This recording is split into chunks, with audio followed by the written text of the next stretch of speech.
हे so what's up guys, कैसे हो आप लोग। और आज की इस वीडियो में हम बात करने वाले हैं कि अगर आप अपना एक पासपोर्ट बनवाना चाहते हो तो क्या प्रोसेस रहता है, क्या क्या डॉक्यूमेंट रिक्वायर्ड है, कैसे फॉर्म फिल करना होता है, ऑनलाइन अप्लाई कैसे होता है, वहाँ पर ऑफिस में जाके जो पासपोर्ट सेवा केंद्र है वहाँ पर क्या क्या चीज़ें होती हैं, क्या क्या क्वेश्चन आपसे पूछते हैं, क्या प्रोसेस रहता है, वो सारी चीज़ें आज की वीडियो में आपको बताऊँगा। तो देखिए इस वीडियो को लास्ट तक।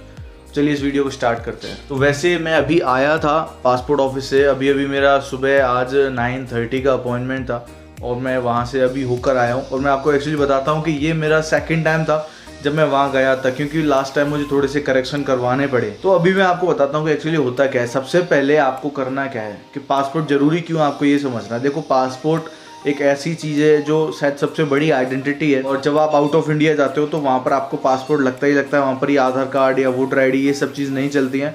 आपकी जो आईडी प्रूफ माना जाता है वो माना जाता है आपका पासपोर्ट। इसीलिए आपको पासपोर्ट बनवाना बहुत ज़रूरी है। सेकंड चीज़, कई सारे लोगों को लगता है कि पासपोर्ट तभी बनवाना चाहिए जब अपन को बाहर जाना हो, अपन को बाहर ही नहीं जाना तो पासपोर्ट बनवा के क्या करेंगे। होता क्या है कि ज़रूरी नहीं है कि आप अपनी इच्छा से ही बाहर जाओ, कि आप बाहर जाना है, घूमने जाना तो ही पासपोर्ट बनवाओगे, ऐसा ज़रूरी नहीं होता।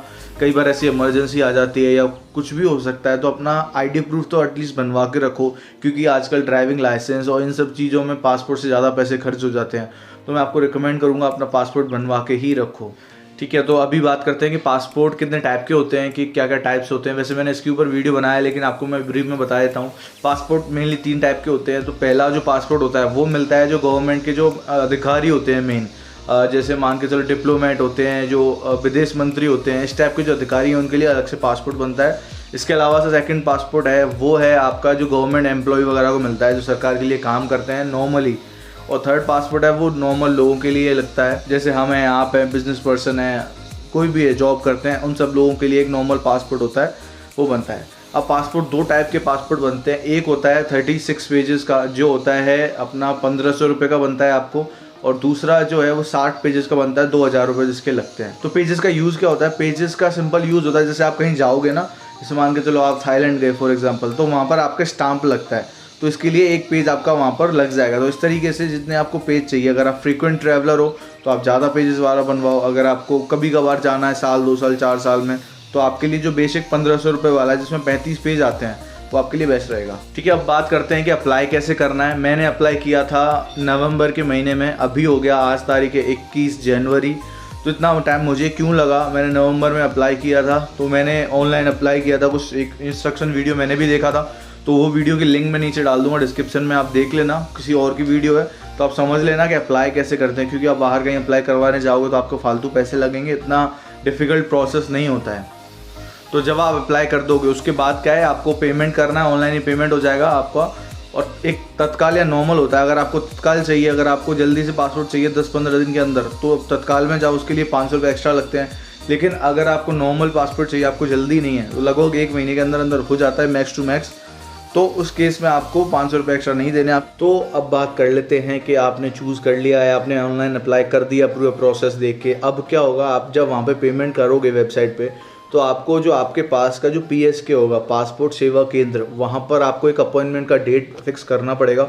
जैसे 2-3 दिन बाद जब भी वो एक डेट दे देते हैं कि आप जैसे मान के चलो कि 1 तारीख से 5 तारीख के बीच में कभी भी आ सकते हो, आपको कैलेंडर मिल जाता है। ग्रीन स्पेसेस होते हैं जिसमें से आप कोई भी डे सेलेक्ट कर सकते हो आपकी इच्छा के अकॉर्डिंग, और आपको एक आधे घंटे का सिनेरियो का टाइम मिल जाता है। कि जैसे मेरा आज मैं गया था तो मुझे टाइम मिला था 9:30 से लगभग 10 बजे तक का, और मुझे रिपोर्ट करना था 9:15 बजे, तो आपको 15 मिनट पहले वहाँ पहुँचना होता है। तो अब बात कर लेते हैं कि एक्चुअल में डॉक्यूमेंट क्या क्या रिक्वायर्ड होते हैं। आपने वहाँ पर जो फिल करोगे, वैसे आपको नॉर्मली मैं डॉक्यूमेंट बता दूँ तो आजकल ज़्यादा डॉक्यूमेंट नहीं लगते हैं, आधार कार्ड से आपका काम हो जाएगा अगर उसमें आपका नंबर लिंक्ड है और आपका एड्रेस बिल्कुल सही है। तो आपकी डेट ऑफ बर्थ के लिए आपकी 10th की मार्कशीट लग जाती है, 12th का भी चल जाता है, लेकिन 10th की मार्कशीट और आधार कार्ड आप मेन समझ के चलो, ये 2 डॉक्यूमेंट आपके लगते हैं।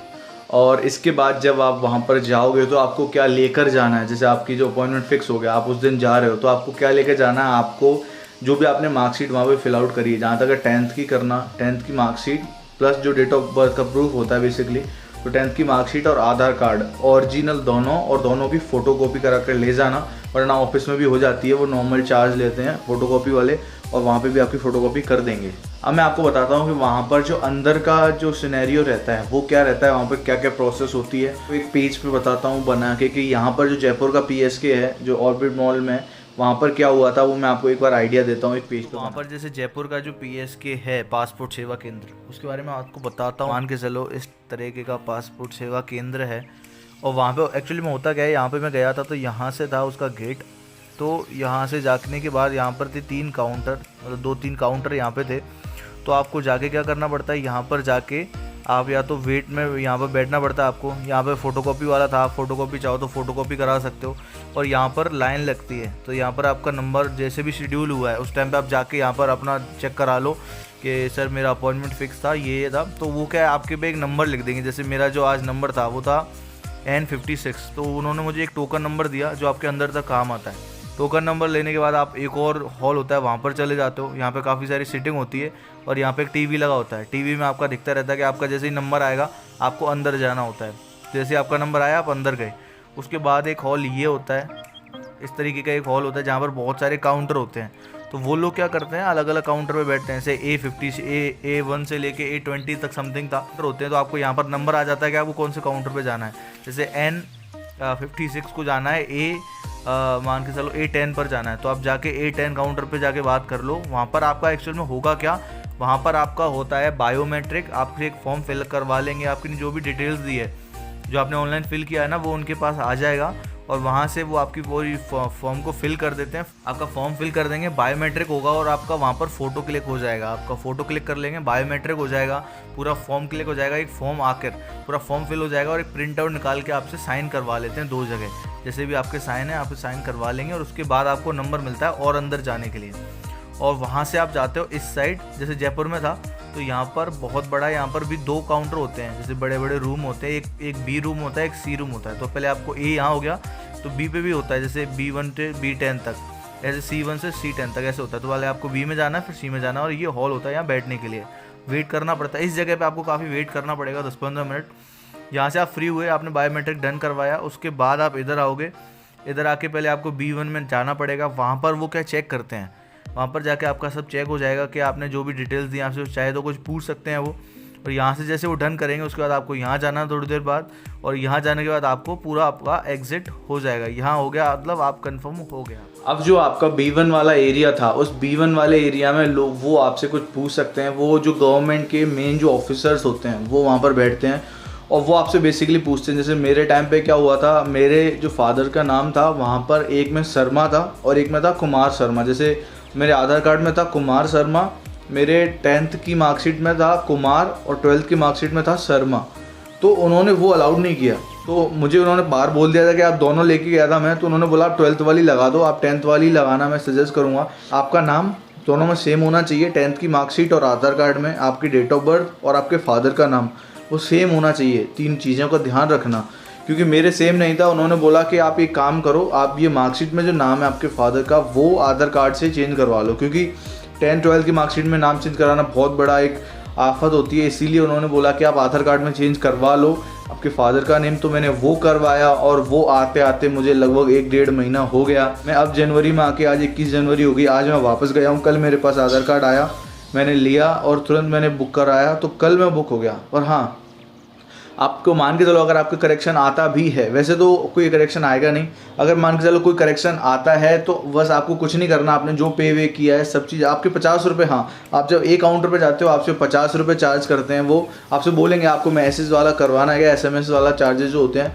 तो वो आप करवा लेना। शायद साल के 50 रुपये लगते हैं, तो वो आप दे देना वहाँ पर, वो आपका SMS ऑन कर देंगे। प्लस एक पासपोर्ट का कवर वो आपको बोलेंगे कि आपको पासपोर्ट का कवर लेना है क्या, जो शायद 500 रुपये का होता है। तो वो मैंने तो एक्चुअल मना कर दिया था, क्योंकि आप कवर लेने कोई मतलब नहीं, आप बाहर से कवर ले लो, तो वो उसमें आप सारी चीज़ें भी रख सकते हो। मैं भी शायद मंगाऊंगा अभी। और अगर आपके कोई, अगर मान के चलो करेक्शन आता है, तो आपको कुछ भी नहीं करना, आपने जो भी पे किया है वो वहीं रहेगा पूरा प्रोसेस। आप वापस आ जाओ घर पे, अपने चेंजेस करवा लो और वापस। हाँ, 3 महीने का टाइम ध्यान रखना, आपको 3 महीने का टाइम मिलेगा। जैसे मुझे मिला था शायद दिसंबर, जनवरी और फरवरी। अगर मैं फरवरी तक नहीं जाता तो मेरी फ़ाइल को कर देते वो क्लोज़।